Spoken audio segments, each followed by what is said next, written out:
देखें जी, पंजाब के अंदर पंजाब के ज़िमनी इलेक्शंस में आपने देख लिया कि अवाम ने का क्या रद्द अमल था।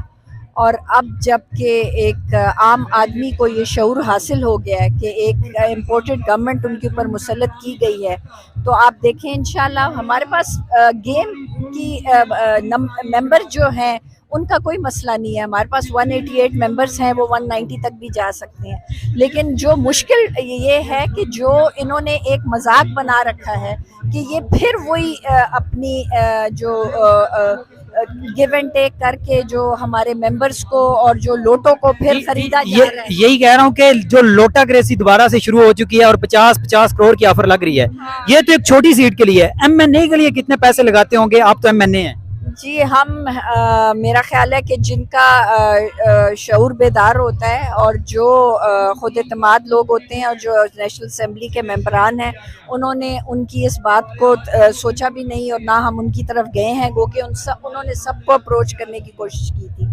लेकिन जो लोग बेज़मीर हैं आपके सामने हैं, वो तमाम लोग उन्होंने अपने ज़ाती मफाद को सामने रखा और मुल्क के बड़े मफाद की खातिर उन्होंने कुर्बानी दे दी।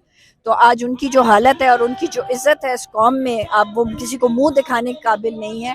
हमने तो यहाँ तक वीडियोस देखी हैं कि वो अपने इलाकों में गए हैं और वो कह रहे हैं कि हम माफ़ी मांगते हैं कौम से कि अब हम जब भी निकलते हैं लोग लोटा लोटा कहकर हमें पुकारते हैं। तो इससे ज़्यादा और बेइज्जती क्या चाहिए? उस पैसे को वो क्या करेंगे? वो बाहर के मुल्क में एक 2 नंबर शहरी की ज़िंदगी गुजार सकते हैं, पाकिस्तान में उनका कोई फ्यूचर नहीं है। जी बिल्कुल, आप सही कह रहे हैं। तो आखिर पे आप मुस्लिम लीग नून के जो सपोर्टर हैं उन्हें क्या पैगाम देंगे? मैं उनको यही कहूँगी कि खुदारा पाकिस्तान की डेमोक्रेसी को पनपने दें।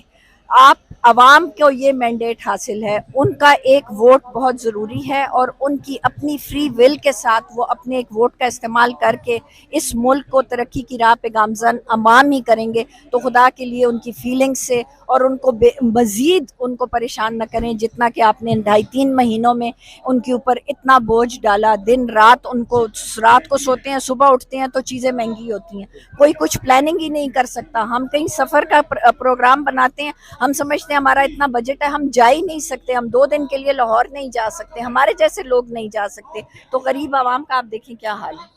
ठीक है, अच्छा आपने इस्तीफा दे रखे हैं, तो उसके बावजूद आपको जो मुराद हैं पाकिस्तान की तरफ से वो आप इस्तेमाल कर रहे हैं? बिल्कुल नहीं कर रहे जी, हमें कोई 1 रुपए का कोई हमें मराद, हमें असेंबली से कुछ भी नहीं मिल रहा।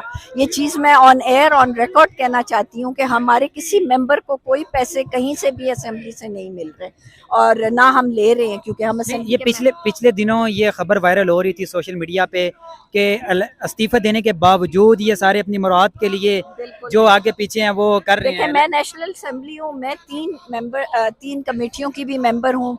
मुझे बदस्तूर अपनी कमेटीज़ के भी हमें आते हैं मैसेजेस ना। हम असेंबली में हम गए ही नहीं हैं। जब हमने इस्तीफ़ा दे दिया, अगर मैं कौमी असेंबली की मेंबर ही नहीं हूँ तो मैं किस तरह अपनी मराद उधर से ले सकती हूँ? मैं क्या, मेरे जितने जो हमारे, मैं तो रिजर्व सीट पर हूँ, मेरे जितने जो कोलीग्स हैं जिनके हल्के हैं वो तमाम हमारे एमएनएस, किसी ने भी कोई पैसे नहीं लिए। अच्छा, जब नेशनल असेंबली में वोट ऑफ लोकल कॉन्फिडेंस के लिए, रजीम चेंज के लिए ऑफर की गई आपको कि नहीं की?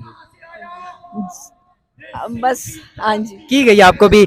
अगर की गई तो उसमें आप एग्जैक्ट फिगर ना बताएं, राउंड अबाउट बता दें कि कितने पैसे की ऑफर की गई? नहीं जी नहीं, मैं आपको सच बताऊं, इस तरह की बात तो नहीं हुई कि एग्जैक्ट फिगर या कुछ, क्योंकि मैं एक ऐसे सियासी घराने से हूं कि जिनसे ये बात करना भी बहुत मुश्किल बात है कि कोई हमें ये कहे कि हम आपके लिए करना चाहते हैं। लेकिन दबे छुपे अल्फाज में उन्होंने अप्रोच करने की कोशिश की, ये फीलिंग देने की कोशिश की कि आप जो कहेंगे हम आपके लिए करने के लिए तैयार हैं। अच्छा, कल इलियास चिन्नोटी साहब ने कहा कि मुझे भी इनडायरेक्ट ऑफर की गई है पैसों की, क्या कहेंगे उनके हवाले से? देखिए, ये तो नून लीगियों के यही हरबे हैं कि वो अपना जो भी करते हैं वो हमारे ऊपर उल्टा डालने की कोशिश करते हैं। हमें मैंने आपको कहा ना, हमारे पास नंबर गेम तो है ही नहीं, हमारे तो मेंबर्स पूरे हैं, हमने तो ये करना ही नहीं है। अल्हम्दुलिल्लाह आप कल देखेंगे इंशाल्लाह कि पंजाब भी अब पीटीआई का और इमरान खान का होगा। जी बहुत शुक्रिया जी। तो जी कहें जी। आपने बात की लोटाक्रेसी की, कहते हैं nip the evil from the bud. अगर ये पहले दिन जब ये बात हुई थी और पहले दिन ही उनको चकमा कर देते ना सही तरीके से चौक में ला के, मैं कहती हूँ पुश्तों तक कोई लोटाक्रेसी ना चलती, दैट्स द थिंग। जी बिल्कुल। अच्छा, चेयरमैन नैब को लगा दिया गया है, जो कि पहले से नवाज शरीफ के साथ शरीके जुर्म थे, क्या कहेंगे उनके वाले से? देखिए, ये सारे वो काम है जिसके लिए इनको तो हुकूमत की एक होती है ना, हर किसी को एक लत होती है, तो इनको हुकूमत करने का एक बस एक खप्त है कि हमने हुकूमत करनी है। इनको मुल्क के साथ, इनको पाकिस्तान के साथ, पाकिस्तान की आवाम के साथ कोई गर्ज नहीं। इस वक्त जितनी महंगाई हुई है, आप रोज देख रहे हैं कि शौकत तरीन साहब टीवी पे आके तज्जिया करते हैं हमारी इकोनॉमी का क्या हाल हो रहा है, लेकिन इनको अपने कामों की पड़ी हुई है। ये चाहते हैं कि हमें NRO 2 जो इन्होंने करवा ली है, इन्होंने वो हमारी EVM मशीन्स को ख़त्म किया, नैब से इन्होंने अपने केसेस ख़त्म करने थे। तो बस इनका तो एक छोटा सा दायरा है जिसमें ये काम करते हैं। पाकिस्तान कहाँ खड़ा है, पाकिस्तान की आवाम क्या चाहती है, उसके साथ इनका कोई गर्ज नहीं। शुक्रिया जी। तो नाज़रीन, का कहना यही है कि इक़्तिदार की हवस में इस कदर भूखे हो चुके हैं कि ये पाकिस्तान के लोगों का कुछ नहीं सोच रहे, ये सिर्फ अपने खजाने भरने में मसरूफ़ हैं। जी।